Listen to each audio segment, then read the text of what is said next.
Ladies and gentlemen, welcome to the channel where we discuss issues, political issues, social issues, academic issues, and all other issues that really prompt debate in our society. Very little has been happening in Swaziland, or maybe a lot has not been happening in Swaziland in terms of opposition activism. There were a lot of promises last year that we are going to change this and that. We are going to lobby the king to do this and that. We are going to maybe inspire a revolution in Swaziland that is going to bring a lot of change.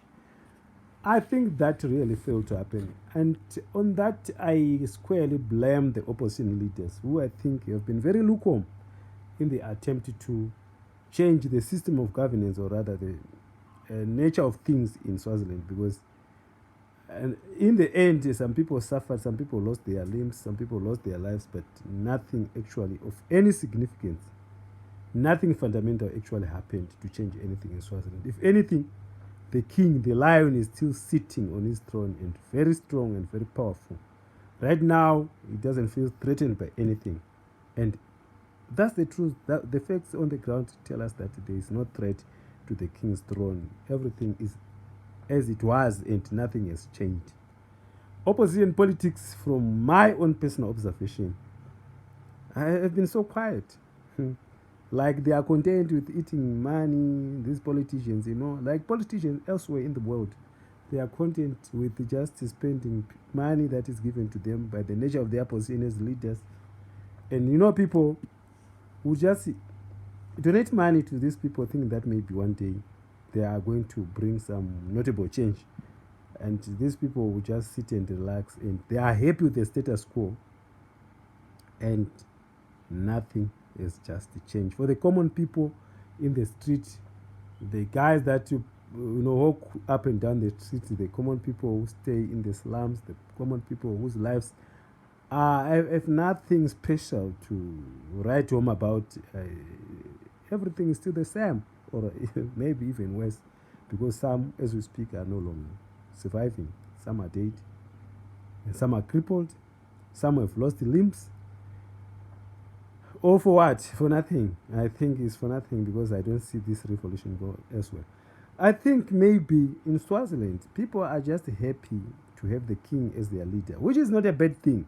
So I'll speak now to the king. If the king is listening, please just change the lives of the people. I don't think what people really need is a change of governance. They need a change in their own livelihood, in their own lifestyles, in the things that happen to them day to day. They don't want to go through the same suffering that they experienced yesterday. They experience it today, and they know for sure that the same thing will happen tomorrow. I don't think people like that. I don't think they care very much who is in charge. It can be the king himself. After all, they love the kingdom. I think they love the kingdom more than anything else. And any change, some people might not even warm up to any change that will take away the kingdom. So why not the king himself? Why shouldn't he change the things himself? He's in a position to do that.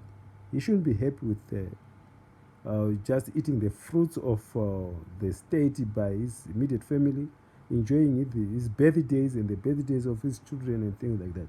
I think Mswati should just be, if you are making a lot of people happy, that brings a lot of happiness to yourself also. You will be happy as a person if you make, the million plus people in Swaziland happy. That alone is a sign of, it will bring some personal fulfillment. You feel very much fulfilled by seeing people smiling and driving around happy in the streets of Swaziland, in the roads and streets of Swaziland. So I employ the king, because if I employ change, because that I think is not feasible, I employ the king to just change his ways. Of course, it is very difficult to teach an old dog new ways.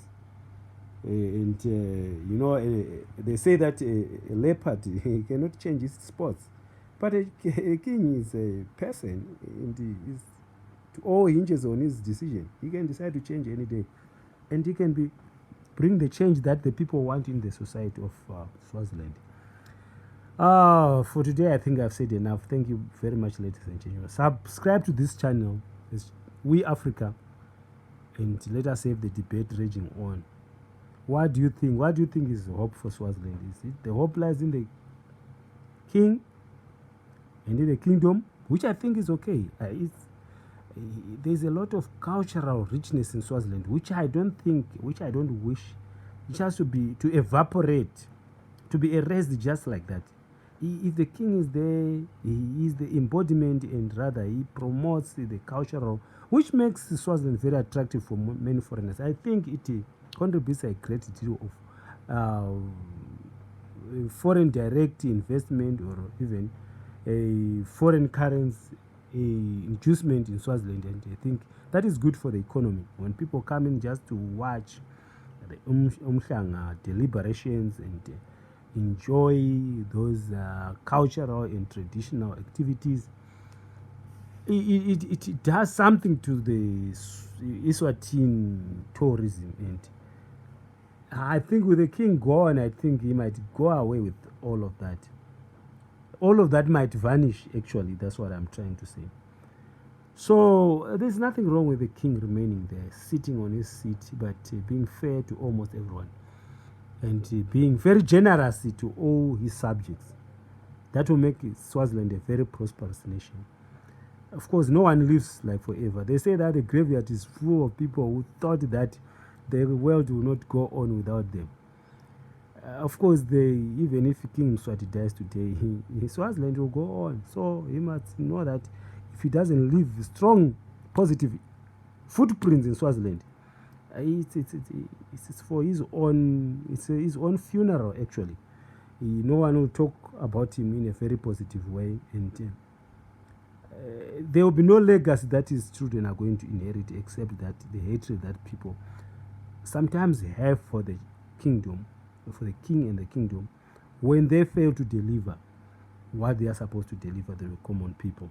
So I implore the King Mswati, to really relook the way he approaches the whole issue. We must make sure that he improves the welfare of the Swazi people, and that is all the people of Swaziland want. Thank you very much. Please subscribe to this channel.